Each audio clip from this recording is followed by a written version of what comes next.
నమస్తే. నేను Prabhakar Veenavanka. Miss world పోటీల నిర్వహణ ఖర్చు విషయంలో రాష్ట్రంలో ఒక రాజకీయం నడుస్తూ ఉన్నది.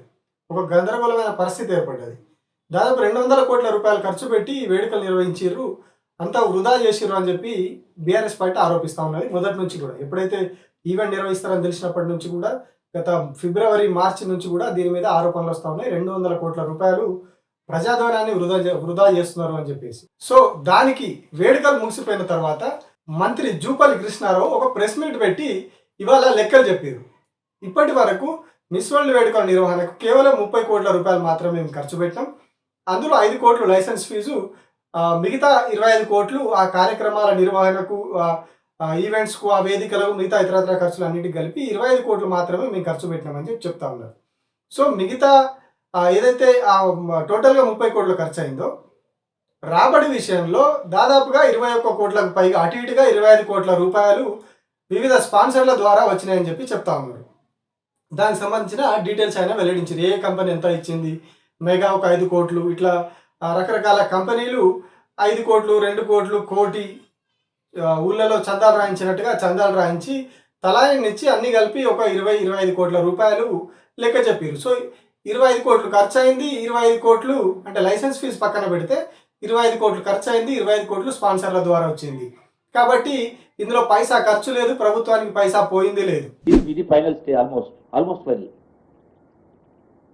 30 కోట్లు ప్లస్ ఇంకో ₹1 పెండింగ్ ఉన్నారు పేమెంట్ అనేది.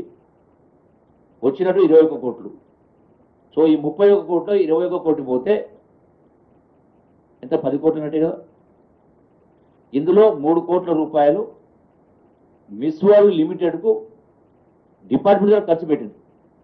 అంటే వాళ్ళు ఆర్గనైజేషన్ వాళ్ళు చేయని కారణంగా మనకు సక్సెస్ఫుల్ రన్ కావాలని దానికి కొంత వాళ్ళకి ఇవ్వడం జరిగింది. సో నెట్ డిఫరెంట్ ఎంత వస్తుంది? 8 కోట్ల 21 9 కోట్లు ఇక్కడ. సో 3 కోట్లు వాళ్ళకి ఇచ్చిన కాబట్టి ఇంకేట్ చూసినాం. అంటే నాట్ ఈవెన్ హార్డ్లీ 10 కోట్లు. ఇది కూడా ఏమంటున్నా, ఎవరైతే ప్రామిస్ చేసిండ్రో స్పాన్సర్ మేము ఇస్తామని, ఇంకా వాళ్ళ డబ్బులు రాలే. ఆ డబ్బులు కూడా వస్తే ₹1 ఖర్చు లేదు. మరి ₹1 కూడా ఖర్చు లేనటువంటి దానికి 200 కోట్లు ఖర్చు పెట్టిండ్రు, అవమానాలు చేసిండ్రు, ఇవారు రకరకాలు మీరు మాట్లాడితే. సో మరి ఎందుకు పైసా లాభం రానప్పుడు 100 కోట్ల పెట్టుబడులు వస్తాయి, ఉద్యోగాలు వస్తాయని చాలా చెప్పారు. మరి వీళ్ళు ఇప్పటివరకు ఆ ఉద్యోగాలు అవి ఏం రాలేదు. ప్లస్ ఆయన ప్రెస్ మీట్లో కూడా దానికి సంబంధించి ఏమీ చెప్పలేదు. కానీ మరి ఏం జరిగింది? ఈ అందాల పోటీల నిర్వహణ ద్వారా రాష్ట్రానికి ఏం జరిగింది? ఏదో ఒకటి జరగాలి. ఏదో ఒక ఇంటర్నేషనల్ ఈవెంట్ 25 కోట్లు 30 కోట్ల రూపాయలు ఖర్చు పెట్టి నిర్వహించినప్పుడు రాష్ట్రానికి ఏదో ఒక లాభం జరగాలి. మరి ఏం లాభం జరిగింది? వీళ్ళు నిర్వహించడం వల్ల ఏం ఒరిగింది రాష్ట్రానికి? దానికి మంత్రి గారు ఏం చెప్పారో మీరే వినండి. హ్యాండిక్రాఫ్ట్స్ చిన్నవాళ్ళే కదా, వాళ్ళు రోజు వాళ్ళ యొక్క జీవన భృతి కోసం ₹100 500 సంపాదించుకునేవాళ్ళు. వాళ్ళు తయారు చేసినటువంటి ఈ బిద్రీ వర్క్స్ కావచ్చు, సిల్వర్ ఫిలిగ్రీ కావచ్చు, పోచంపల్లి హ్యాండ్లూమ్స్ కావచ్చు, గద్వాల్ శారీస్ కావచ్చు, నారాయణపేట శారీస్ కావచ్చు, గొల్లవాళ్ళ శారీస్ కావచ్చు, అగ్గిపెట్టెలు పట్టేటువంటి శారీస్, చేరియాల్ పెయింట్స్ కావచ్చు, పాటరీ కావచ్చు, వీటన్నిటి తీసుకుపోవడం వలన వాటిని పబ్లిసిటీ అయ్యి వాళ్ళ వస్తువులకు గిరాకీ డిమాండ్ క్రియేట్ కావడం జరిగింది. ఆ వచ్చిన వాళ్ళు కొందరు వాళ్ళు కొనడమే కాకుండా ₹1 వాళ్ళ ఖర్చు కాకుండా వాళ్ళ వస్తువుల్ని, వాళ్ళ ఉత్పత్తుల్ని మార్కెటింగ్ రాష్ట్ర ప్రభుత్వం ఈ ఈవెంట్ ద్వారా మార్కెటింగ్ చేసే ప్రయత్నం చేసి, అంటే hotel industry promotion, Hyderabad biryani కావచ్చు, రకరకాల క్యూజిన్, అంటే వాటన్నిటి కూడా రుసులు చూసి ఒక వాళ్ళ సంతోషాన్ని వ్యక్తం చేయడం జరిగింది. ఇది విన్నారు కదా. ప్లీజ్ ఈయన మాటలు విని నవ్వుకోవడం మాత్రం నవ్వుకోకండి. ఎందుకు అంటే ఆయన ఏం చెప్పారు? మరి వీళ్ళు ఏం ప్రమోట్ చేసారు అంతగానం రాష్ట్రానికి వచ్చి అంటే, చార్మినార్ గాజులు, బొట్టు బిల్లలు, ఏఐజీ హాస్పిటల్, హైదరాబాద్ బిర్యానీ, ఇవి వీళ్ళు ప్రమోట్ చేసింది. ఇది నేను చెప్తున్నది కాదు, మంత్రి గారే చెప్పారు, ఇప్పుడే విన్నారు మీరు.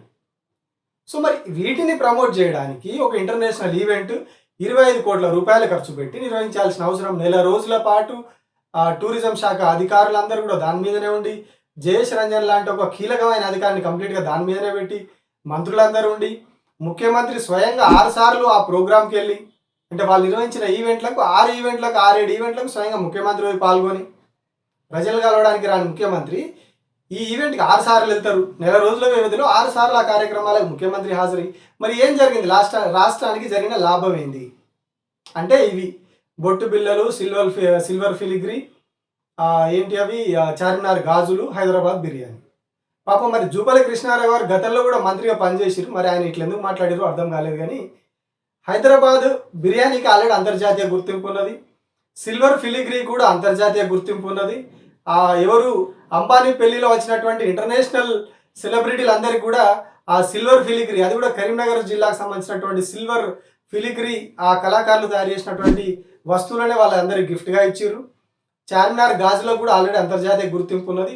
ఇంటర్నేషనల్ టూరిస్టులు ఎవరు వచ్చినా కూడా అక్కడ పోయి ఆ గల్లీలన్నీ తిరిగి వాళ్ళు గాజులు అవన్నీ కొనుక్కొని పోతారు. సో మరి ఇక్కడ వీళ్ళు కొత్తగా ఏం ప్రమోట్ చేసిరు, ఏం తీసుకొచ్చారు రాష్ట్రానికి అంటే గుండు సున్నా, కేవలం ఎంటర్టైన్మెంట్, నయనానందకరం అంటారు కదా, జస్ట్ నయనానందకరం జరిగింది వీళ్ళకి. ఈ సిల్వర్ ఫిలిగ్రీని కొత్తగా ఏదో వీళ్ళు ప్రమోట్ చేసినట్టు, అట్లా అగిపెట్టెలో పట్టే చీరని ప్రమోట్ చేసిన ఆల్రెడీ ఇవన్నీ అంతర్జాతీయ గుర్తింపులు ఉన్న వాటికి హైదరాబాద్ బిర్యానీని ప్రమోట్ చేయడానికి, ఏఐజీ హాస్పిటల్ని ప్రమోట్ చేయడానికి, మెగా కృష్ణారెడ్డి భార్య ఆమె ఆ వ్యవహారాలను ప్రమోట్ చేయడానికి ఎందుకు ప్రభుత్వం 25 కోట్ల రూపాయలు 30 కోట్ల రూపాయలు ఖర్చు పెట్టాలి? ఎందుకు ఒక నెల రోజులు ప్రభుత్వ వ్యవస్థలన్నీ కూడా వాళ్ళ వెంట తిరగాలి? ఏం ఒరిగింది దానివల్ల? ఇంటర్నేషనల్ షేమ్ తప్ప ఏం ఒరిగింది? పైసా రాలేదు రాష్ట్రానికి అని చెప్పి స్వయంగా మంత్రి వాళ్ళ ప్రెస్ మీట్ వేదికగా ఒప్పుకున్నారు. ఏం ప్రభుత్వానికి ఒక పైసా ఖర్చు కాలేదు అని చెప్తా ఉన్నారు. అంటే స్పాన్సర్ల ద్వారా వచ్చినాయి కాబట్టి. దెన్ మరి 25 కోట్లు పెడితే 25 కోట్లు వచ్చేసినప్పుడు అంతే వస్తే ఏం ఉపయోగం? అంతకు మించి కదా రావాలి రాష్ట్రానికి. ఏదైనా ఒక ఇంటర్నేషనల్ ఈవెంట్ తోటి రావాలనుకున్నప్పుడు అంతకు మించి రావాలి మీరు చేసిన పనితోటి. బట్ ఏమొచ్చినాయి? ఏం రాలే. మీరే చెప్పారు. అంటే ఇదంతా కూడా కేవలం ఏదో promotion stunt, publicity stunt, show off stunt తప్పితే మిస్ వరల్డ్ పోటీలతో రాష్ట్రానికి ఒరిగింది ఏమీ లేదు. గత ప్రభుత్వ హయాంలో ఏదైతే ఫార్ములా ఈ రేస్ నిర్వహించారో కేవలం 35 కోట్ల రూపాయల ఖర్చుతోటి సీజన్ 1లో 700 కోట్ల రూపాయలు నేరుగా ప్రభుత్వ ఖజానాకు వచ్చినాయని చెప్పి ఇంటర్నేషనల్ సంస్థలు రిపోర్ట్ ఇచ్చినాయి. స్టడీ చేసి ఆడిటింగ్ చేసి వాళ్ళు ఇచ్చినాయి 700 కోట్ల రూపాయలు రాష్ట్ర ఖజానాకు వచ్చినాయని చెప్పి. మరి ఇప్పుడు ఈ 25 కోట్ల రూపాయల ఖర్చు ద్వారా, అందాల పోటీల ద్వారా ఏం రాలేదు, అక్కడికక్కడికి నో ప్రాఫిట్ నో లాస్ కింద కథ ముగిసిపోయింది అని చెప్పి స్వయంగా మంత్రి గారే ఒప్పుకున్నారు. అంటే అర్థం చేసుకోవచ్చు ఎవరి ప్రయారిటీస్ ఏంటి, పోటీల నిర్వహణ వల్ల రాష్ట్రానికి వచ్చింది ఏంటి. ఫార్ములా రేస్ వల్ల కేవలం 700 కోట్లే కాదు, చాలా కంపెనీలు వచ్చినాయి. చాలా కంపెనీలు పెట్టేందుకు ఇంటర్నేషనల్ కంపెనీలు ఇంట్రెస్ట్ చూపినాయి.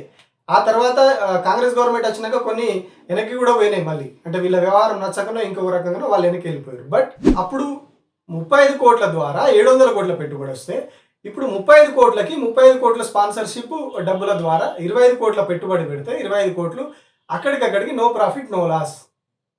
అది కూడా 5 కోట్లు 3 కోట్లు ఎవరు మెగా కృష్ణారెడ్డి, ఇంకొక రియల్ ఎస్టేట్ కంపెనీ, ఇంకొక చిన్న రియల్ ఎస్టేట్ కంపెనీ వీళ్ళు ఇచ్చిన డబ్బుల ద్వారా మాత్రమే ఈ డబ్బులు వచ్చినాయి తప్పితే అంతకు మించి వేరే బడా 5-6 కోట్లు 10 కోట్లు 20 కోట్లు ఇచ్చి ఏదో ఈ ఈవెంట్ని ప్రమోట్ చేసిన వాళ్ళు లేరు, ఈ ఈవెంట్ ద్వారా ప్రభుత్వానికి ఆదాయం ఇచ్చిన వాళ్ళు లేరు. సో అందాల పోటీలతోటి ఏం జరిగిందో, ఏం ప్రమోట్ చేసిరో మంత్రి చెప్పిండు. ఏం జరిగింది, ఎంత పెట్టుబడి పెడితే ఎంత లాభం వచ్చింది అనేది దీని ద్వారా అర్థమైపోతా ఉన్నది. సో ఇదంతా కూడా కేవలం ఒక డాబు దర్పం ప్రదర్శించడానికి తప్పితే వేరే దేనికి లేదు. పైగా మిస్ ఇంగ్లాండ్ మిల్లా మ్యాగి లాంటి ఒక లేడీతోని తప్పుగా ప్రవర్తించారని చెప్పి ఒక ఇంటర్నేషనల్ షేమ్ని మాత్రం మూటగట్టుకుంది. కానీ పెట్టుబడుల విషయంలో కంప్లీట్గా ప్రభుత్వం వైఫల్యమైంది. మిస్ ఇండియా పోటీలు అనేవి జీరో, దేనికి కూడా పనికి రాలేదు రాష్ట్రానికి. పైసా పెట్టుబడి రాలేదు, పైసా లాభం రాలేదు రాష్ట్రానికి. కేవలం 25 కోట్లు పెట్టి అక్కడిక్కడ అడిగి మెగా కృష్ణారెడ్డి ఇంటికి వీళ్ళని పంపించి అక్కడ ఒక షో కార్యక్రమం చేసి దాని నుంచి కొంత ఇంకో రియల్ ఎస్టేట్ కంపెనీని ప్రమోట్ చేసి కొంత ఏదో ఊళ్ళలో ఏదో కార్యక్రమం కోసం చందాలు వేస్తున్నట్టుగా చేస్తే ఆ 25 కోట్లు అక్కడికక్కడికి ఫుల్ఫిల్ అయినాయి తప్పితే వేరే పైసా రాలేదు అని మంత్రి ఒప్పుకున్నారు. సో మిస్ వరల్డ్ పోటీలతో రాష్ట్రానికి జరిగిన లాభం గుండు సున్నా, అంతకు మించి వేరే ఏం లేదు. ఇది స్వయంగా మంత్రి గారు చెప్పిందే, టూరిజం శాఖ మంత్రి గారు చెప్పిందే ఇది. Thank you.